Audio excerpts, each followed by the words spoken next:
कैसे हैं आप लोग। आई होप आप लोग बेहतरीन होंगे बच्चों। आज के इस वीडियो क्लास में हम लोग देखेंगे क्लास 7 साइंस का चैप्टर नंबर 7 जिसका नाम है हवा, आंधी, तूफान। और आज की इस क्लास में हम लोग इस चैप्टर का ऑल क्वेश्चन आंसर कंप्लीट करने वाले हैं। सबसे पहले आप लोग देखिए बाबू, हवा क्या होती है। तो देखिए गतिशील वायु को हम लोग क्या बोलते हैं, हवा कहते हैं। यहाँ पर दिया गया है, आप लोग इस चैप्टर को पढ़िएगा। हम अच्छे तरीक़ा से पढ़ा कर रखे हुए हैं, ठीक है। वीडियो आप लोग को प्लेलिस्ट में मिल जाएगा, वहाँ से जाकर आप लोग देख लीजिएगा। फिलहाल आज की इस वीडियो में हम लोग इस चैप्टर का ऑल क्वेश्चन आंसर कंप्लीट करेंगे, ठीक है। ये चैप्टर आपके लिए काफ़ी इंटरेस्टिंग चैप्टर है, तो इसको अच्छे तरीके से समझिएगा। सबसे पहले आप लोग को यहाँ पर जितने भी बात आप लोग को पॉइंट है सबको क्या करना है, याद कर लेना है, ताकि याद करने से आप लोग को अच्छे रहेगा, ठीक है ना, ताकि आप लोग को चैप्टर समझने में दिक्कत ना हो। सबसे पहले देखेंगे यहाँ पर आप लोग का कह रहा है सही विकल्प का चयन कीजिए, ठीक है। अभ्यास का प्रश्न है, कह रहा है कि सही विकल्प का चयन कीजिए। पहला क्वेश्चन है पवन दिशा सूचक का उपयोग किया जाता है। तो बाबू आप लोग यहाँ पर पढ़े थे, अभी तुरंत पढ़े थे कि हवा की दिशा को बतलाने वाले यंत्र को पवन दिशा सूचक बोलते हैं। क्या बोलते हैं जी, पवन दिशा सूचक। यहाँ पर क्या बोल रहा है क्वेश्चन, पवन दिशा सूचक का उपयोग कहाँ पर होता है, तो पवन की दिशा जानने के लिए। कहाँ पर जी, पवन की दिशा जानने के लिए। ये नंबर इसका राइट हो जाएगा। नेक्स्ट क्वेश्चन देखिए, क्वेश्चन नंबर सेकंड कह रहा है आंधी आने पर। आंधी आने पर क्या होना चाहिए, बाहर घूमना चाहिए। नहीं भाई, बिल्कुल भी नहीं घूमेंगे। किसी पेड़ के नीचे बैठना चाहिए, नहीं। कहीं गाछे जो है, पेड़े जो है वो टूटकर हमारे शरीर पर गिर जाए, है कि नहीं जी। अच्छा, छत पर चढ़ना चाहिए, नहीं। छत पर तो और भी नहीं रहेंगे, ठीक है।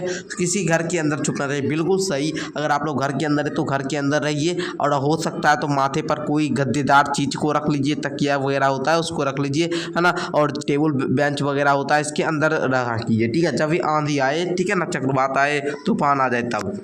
आगे कहता है पवन वेग मापी मापता है। पवन वेग मापी जो होता है ये किसको मापता है, तो आप लोग यहाँ पर पढ़िए अभी तुरंत कि हवा की गति को मापने वाले यंत्र को पवन वेग मापी कहते हैं। पवन वेग मापी नाम से ही पता चलता है कि ये क्या करेगा, पवन की वेग को मापेगा। किसको मापेगा, पवन की वेग को मापेगा, जो कि ऑप्शन नंबर सी में है। सी नंबर इसका सही हो जाएगा। तो बताइए कितने बच्चे को ये अच्छा आप लोगों को समझ में आ गया। चलिए अच्छी बात है, समझ गए। आगे आप लोग का क्वेश्चन नंबर 2 को देखिए, ठीक है। इनका उत्तर देखिए। एक बात मैं आप लोग को बता दूं, अगर आप लोग इस चैप्टर का नोट्स लेना चाहते हैं, ठीक है, चलिए यदि नोट्स डाउनलोड करना चाहते हैं तो आप लोग को क्या करना होगा, नीचे डिस्क्रिप्शन में माई एप्लीकेशन, माई ऐप का लिंक मिलेगा। माई ऐप के लिंक पर क्लिक करके आप लोग जो है एप्लीकेशन डाउनलोड कर लीजिएगा, और वहां से जाकर इस चैप्टर का ऑल क्वेश्चन आंसर का जो आप लोग का PDF है उसको भी डाउनलोड कर सकते हैं, और नोट्स भी मिल जाएगा चैप्टर वाइज, ठीक है। तो आप लोग जरूर जाइएगा बाबू, ठीक है। चलिए फिलहाल देखिए क्वेश्चन नंबर 2, इनका उत्तर लिखना है। फर्स्ट क्वेश्चन कह रहा है आप यह कैसे कहेंगे कि हवा गर्म होने पर फैलती है,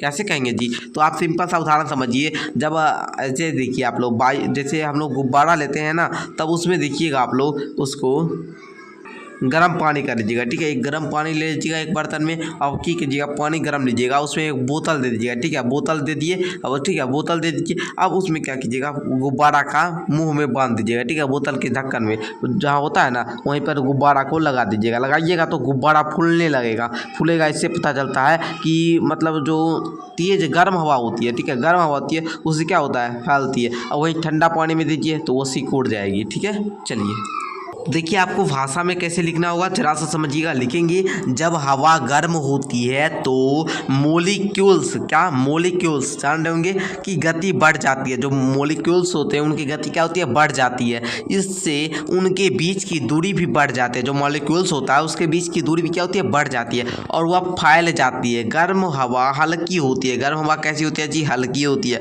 इसलिए वह ऊपर की ओर उठ जाती है। इस प्रक्रिया का प्रयोग हम इस द्वारा कर सकते हैं कि एक कागज के थैले को मोमबत्ती से गर्म करने पर वह ऊपर उठ जाता है, क्योंकि गर्म होने पर हवा फैल जाती है, ठीक है ना। इस प्रयोग द्वारा हम लोग कर सकते हैं। सिंपल सा आप लोग क्या लिखें उत्तर में, समझिए। एक बार सारे बच्चे स्क्रीनशॉट ले लीजिए, है ना। आप लोग इसका प्रयोग भी कर सकते हैं। कागज लेंगे, उसके थैले को क्या करेंगे, मोमबत्ती से गर्म करेंगे, जब वो जल जाएगा ना तो ऊपर उठ जाएगा, ठीक है। इससे पता चलता है कि हवा जब गर्म हो जाती है तो वो फैल जाती है, ठीक है। इससे पता चल जाएगा, ठीक है। चलिए आगे देखेंगे, एक गतिविधि बतलाए जिससे पता चल सके कि वायु दाब डालती है। कैसे पता करेंगे, लिखेंगे उत्तर में, एक प्लास्टिक बोतल में गर्म पानी भरकर अच्छी तरह से मुंह बंद कर दे। इस बोतल को ठंडे पानी में रख दो। जब बोतल ठंडी होगी तो बोतल के भीतर का वायु दाब कम हो जाएगा, क्योंकि हवा का जो कम है ना वो हो गया, ठीक है। पमन जो है वो क्या हो गया, कम हो गया। इस कम वायु दाब के कारण है ना बोतल के आकार में भी कमी आ जाएगी और वह चिपक जाएगा। इस प्रयोग से हम देख सकते हैं कि वायु दाब पर भी गर्मी और ठंडक का प्रभाव पड़ता है। ठीक है, चलिए बहुत अच्छी बात है। आप लोग ये सारे टॉपिक को हम तो चैप्टर में ही समझा देते अच्छे से, उसी समय अगर उस चैप्टर को देख लीजिएगा वीडियो तो अच्छे तरीके समझ में आ जाएगा। ठीक है, ऐसे आप लोग को इसको भी देखिएगा तो दिक्कत नहीं है। देखिए तीसरा क्वेश्चन कह रहा है कि तेज हवाएं उस क्षेत्र की दाब है ना वायु दाब कम कर देती है। कैसे लिखेंगे, जब हवा तेज चलती है तो गर्म हवा ऊपर की ओर तेजी से उठती है, इससे उस क्षेत्र की वायु की कमी हो जाती है, जिससे वायु दाब कम हो जाता है। या कम वायु दाब भरने के लिए आसपास में हवा तेजी से आती है, जिससे वायु दाब का और कम हो जाता है। इस प्रक्रिया से एक चक्र बन जाता है जिसे हम आंधी या चक्रवात कहते हैं। देखिए कितना अच्छा क्वेश्चन था। तेज हवाएं उस क्षेत्र की वायु दाब कम कर देती है। ठीक है, कितना आसान तरीका से आप लोग समझे, आप लोग आंधी भी समझ गए, चक्रवात भी समझ गए। ठीक है ना, चलिए बहुत अच्छी बात है। आगे देखिए डी नंबर क्वेश्चन कह रहा है आंधी में कमजोर छप्पर क्यों उड़ जाते हैं। अब आप ही लोग बताएंगे। आंधी आता है तो कमजोर जो छप्पर होता है, छप्पर जानते हैं ना, अरे घर के आप लोग देखिएगा जो घास फूस का घर होता है ना, उसके ऊपर में जो होता है छत के समान, उसी को हम लोग छप्पर बोलते हैं। ठीक है, वो उड़ जाता है। या फिर अगर चदरा दिया हुआ रहता है ना तो वो भी क्या टीना जिसको बोलते हैं वो भी उड़ जाता है। क्यों भाई, तो लिखेंगे जब आंधी आती है तो वायु दाब काफ़ी कम हो जाता है। वायु दाब क्या होता है, वायु जो प्रेशर होता है, वायु का प्रेशर होता है, एयर का जो प्रेशर होता है, एयर प्रेशर वो कम हो जाता है। इससे नीचे का हवा तेजी से ऊपर उठ जाती है। इस प्रक्रिया में क्या होता है कि कमजोर संरचना जैसे छप्पर हो गया, हल्के होने के कारण उड़ जाती है, क्योंकि नीचे के हवा तेजी से ऊपर उठ रहा है। ठीक है, और उसके कारण नीचे का दाब काफ़ी कम हो जाता है। ठीक है, तो इस प्रकार आप लोग उत्तर लिख लेंगे। ओके, चलिए बहुत अच्छी बात है, आप लोग क्वेश्चन नंबर डी तक समझ गए। अब देखिए एक आप लोग का प्रश्न है, कहता है चक्रवात से बचने के क्या क्या उपाय हो सकते हैं। लिखेंगे चक्रवात की सूचना मिलने पर तत्काल प्रतिक्रिया करनी चाहिए और सुरक्षित स्थान पर चले जाना चाहिए। ये नहीं कि चक्रवात हमको मिलने का सूचना आ गया तो हम लोग प्लाने बनाएंगे 5 घंटा 10 घंटा से कि ये चक्रवात आएगा तो ये करेंगे वो करेंगे कुछ नहीं, ऐसा नहीं।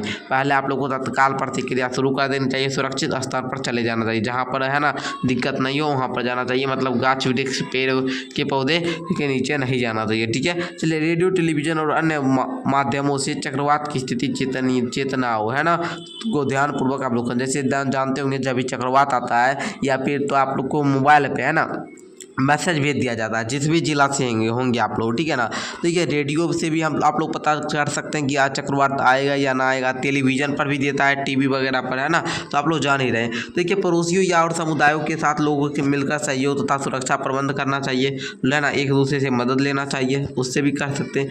सरकार द्वारा जारी किए गए दिशा निर्देशों का पालन करना चाहिए और सुरक्षित स्तर पर शरण लेना चाहिए।